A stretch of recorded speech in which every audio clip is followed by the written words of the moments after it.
बचपन में ना अगर हम गलती से भी कोई एक्सपेंसिव चीज़ मांग लेते थे तो मेरे पापा का ना हमेशा एक क्लासिक सा जवाब रहता था कि बेटा अभी ना शेयर बाज़ार गिरा हुआ है। शेयर बाज़ार, स्टॉक मार्केट, क्या है ये स्टॉक मार्केट? ऑनेस्टली किसी ने आज तक बताया ही नहीं।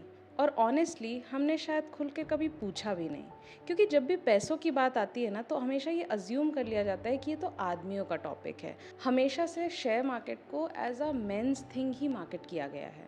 लेकिन मुझे लगता है कि अब टाइम आ गया है जब औरतों को भी पता होना चाहिए कि share market, stock market exactly होता क्या है, ये फंक्शन कैसे करता है। तो देखो, शेयर मार्केट ना एक मार्केट प्लेस ही है जहाँ पे बाइंग और सेलिंग, मतलब कि खरीदारी और बेचना दोनों ही हो रहा है। लेकिन शेयर मार्केट को एज अ स्ट्रक्चर समझने से पहले शेयर मार्केट को एज अ कॉन्सेप्ट समझते हैं। शेयर मार्केट का जो कॉन्सेप्ट होता है ना, वो हमारे डे टू डे लाइफ में मोस्टली यूज़ होता ही है। तो इमेजिन करो कि मुझे एक चाय का ठेला खोलना है, क्योंकि मैं बहुत अच्छी चाय बनाती हूँ, तो मेरा मन है कि मैं एक चाय का ठेला खोलूँ।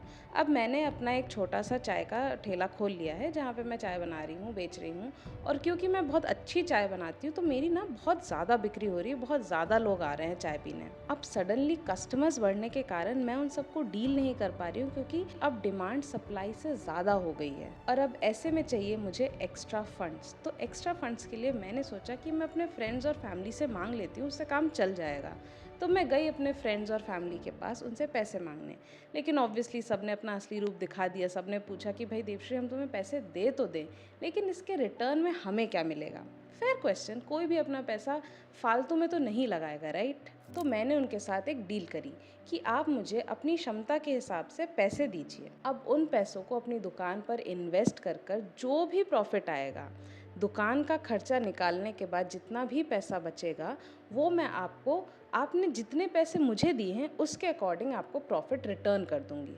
मतलब अगर आपने मेरी दुकान पर पैसे लगाए हैं तो मेरी दुकान का जो भी प्रॉफिट होगा उसमें से आपको अपने लगाए हुए पैसों के अकॉर्डिंग अपना प्रॉफिट शेयर मिल जाएगा। और ये सुनकर सारे बड़े खुश हो गए, क्योंकि अब वो सिर्फ मदद नहीं कर रहे थे, वो एक्चुअली अपने पैसे इन्वेस्ट कर रहे थे।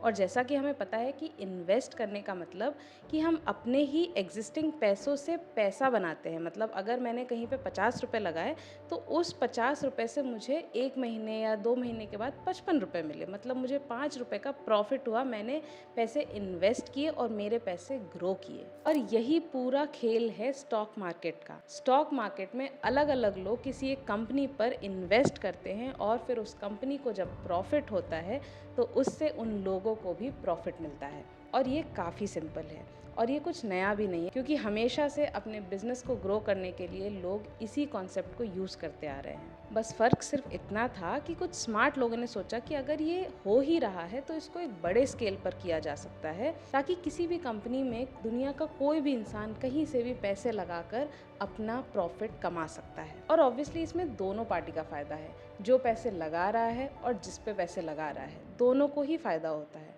और ऐसे ही शुरू हुआ stock market as a system.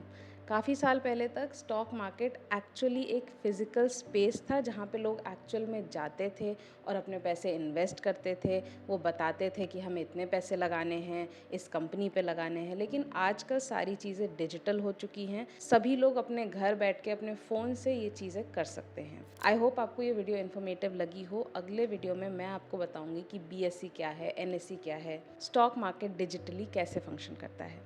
अगर आपको ये वीडियो इन्फॉर्मेटिव लगी हो तो please subscribe to the channel. मैं मिलूंगी आपसे अगले वीडियो में। तब तक के लिए कीप मैनिफेस्टिंग।